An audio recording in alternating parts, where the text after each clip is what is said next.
Okay, now that we have the engine pulled, one of the things that has kept me debating is whether to maybe go to a Vortec LS-based engine or try and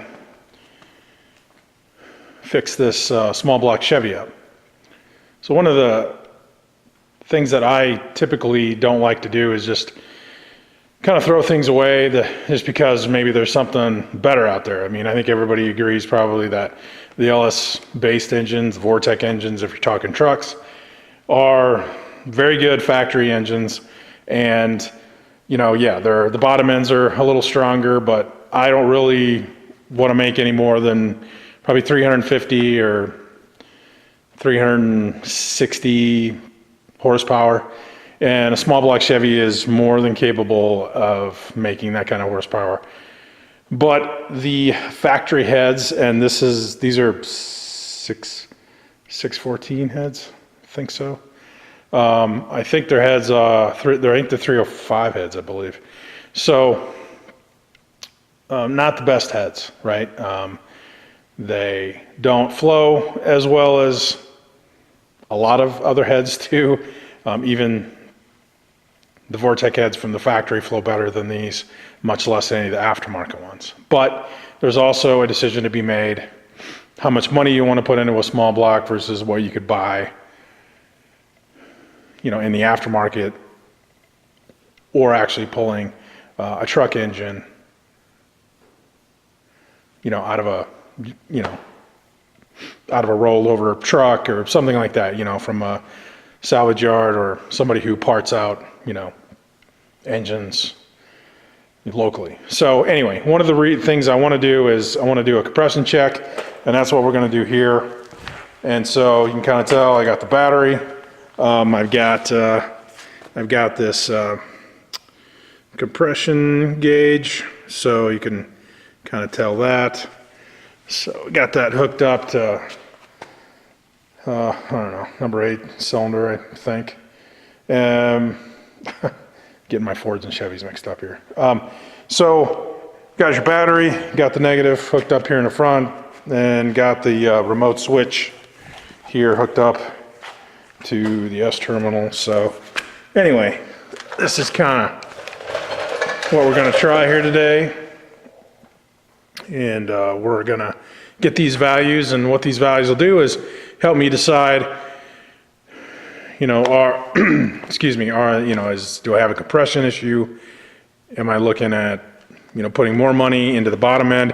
If I've got to put money into the bottom end of this motor, I mean, I'm definitely not gonna do something with it. I probably will go to trying to procure a Vortec engine of some kind. So anyway, that's enough talk. Let's see if we can make something happen here. We'll get our engine and our gauge, and oops, we'll see what happens, and so we'll keep an eye on in here.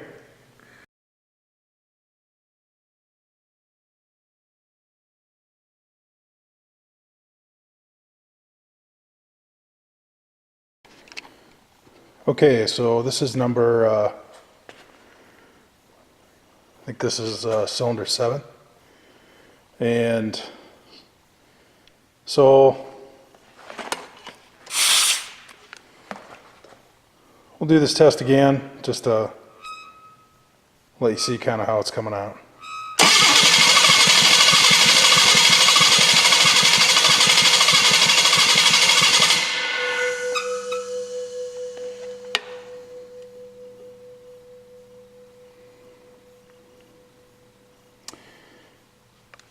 All right, so there's the last cylinder, and that's coming out at around 160 PSI.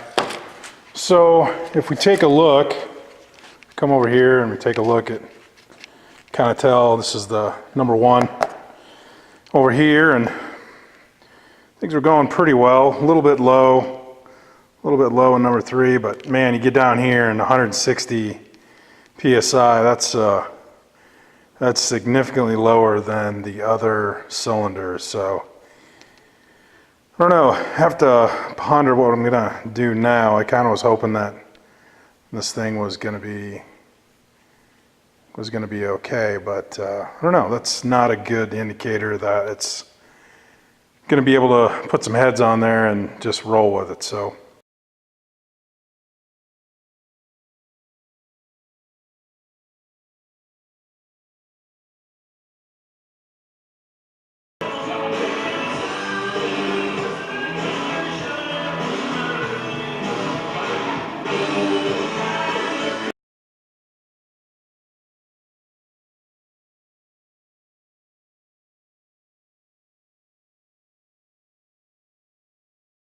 So as we determined from our compression check, we know that we've got two cylinders that are not doing so well. They're definitely not producing the same compression that the other cylinders are. Now, in order to determine exactly, is it the bottom end of the engine or is it the exhaust or intake, the heads, or maybe a head gasket, then we need to do a leak down test of those cylinders that are not so good. So what I've done is I won't go through, in detail what leak down test is or how to perform it, but there's other videos on YouTube that do a very good job of that. Eric the Car Guy has a good video as well. So I'm just going to show you kind of what this engine's doing and leave it at that. So I've already got the tube hooked up here. I've got my gauges kind of set up, regulated, and so what I'll do now is I'll just go ahead and hook it up and let you see what it's doing.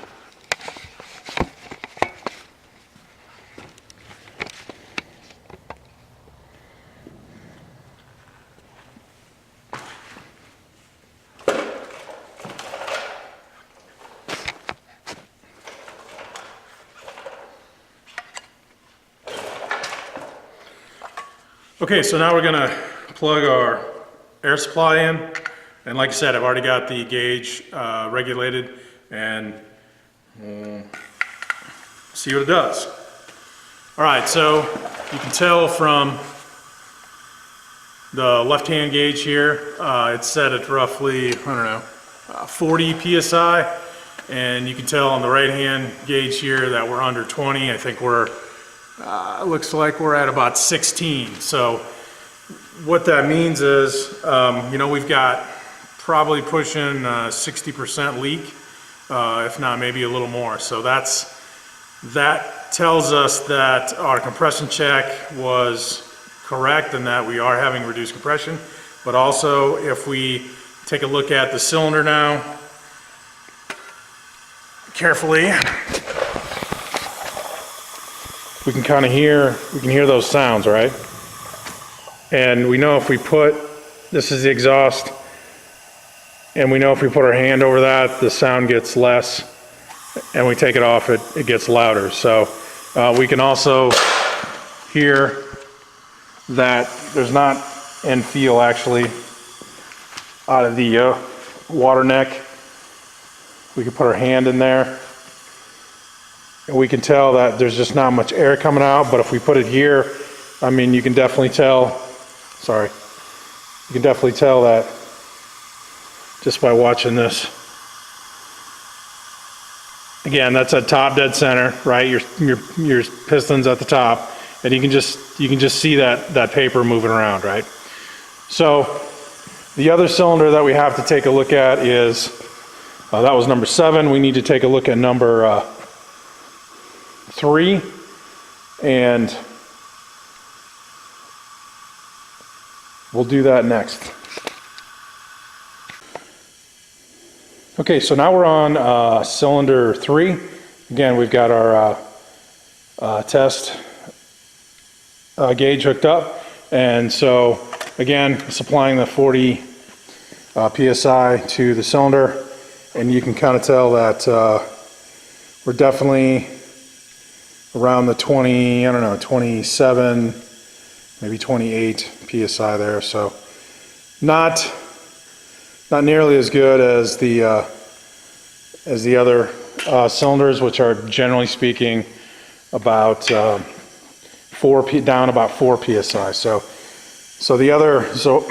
on cylinder 3 we're down around a little over 12 PSI.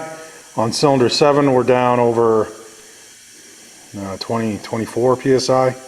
So, and then on a normal good cylinder, we're down around 4 PSI. So we got a couple. This side, this cylinder head here is definitely not running the way it should. We're going to need to do something with it. I'm glad that the bottom end of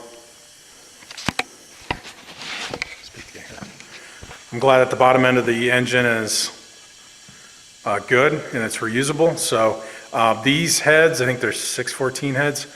They're not at least claimed to be, they're 64 cc heads, and they're not one of GM's better cylinder heads. So I think for me,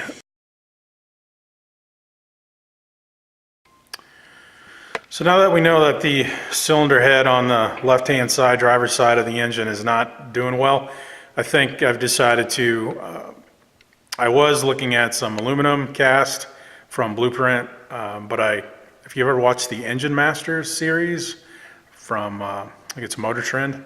Anyway, it's on YouTube. You can find an episode in there that they went and tested some GM performance parts. It was a Gen 1 small block, but it was a Vortec head design. And they put that up against an aluminum, I believe it was an aluminum, can't remember if it was aluminum cast or aluminum CNC, but both 195 cc runners. And anyway, the cast steel Vortec head, the GM performance part did actually very well. I mean, the aluminum one did a little better, but for the amount of money, you can get a pair of the GM performance heads for, I mean, I've seen them on Amazon, I've seen on Summit. You can anywhere between $600 and $700 for the pair, whereas like a Blueprint cast aluminum head, to fit a Gen 1 small block will run you $899 for a single. And now granted, the performance, the General Motors head does not have a whole lot of, will not sustain a whole lot of lift. So like 475 lift is about as tall as you can go. So but for my application, I'm not looking to run, I care about things between idle and, 5,000 RPM. I don't care about anything really above, 5,000, 5,500 RPM. So for me, I don't need a lot of lift. I don't need that much air.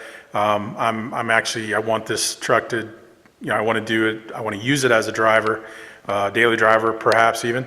And I want it to get, decent mileage. So that's kind of where I'm coming from. So I think I'm going to use a comp cam. One of their extreme 4x4 comp cams. And so, nothing crazy, like 210, 214, inches of lift at 50,000. So nothing crazy. Anyway, I think that's going to wrap up this video. Maybe next time we'll take the heads off and find out, just make sure this thing's got the right bore size. I was told when I bought it, it was a 383 stroker. We will take the heads off and see once if that actually pans out, or if we've got something else like a 305 or a 350. So, don't know.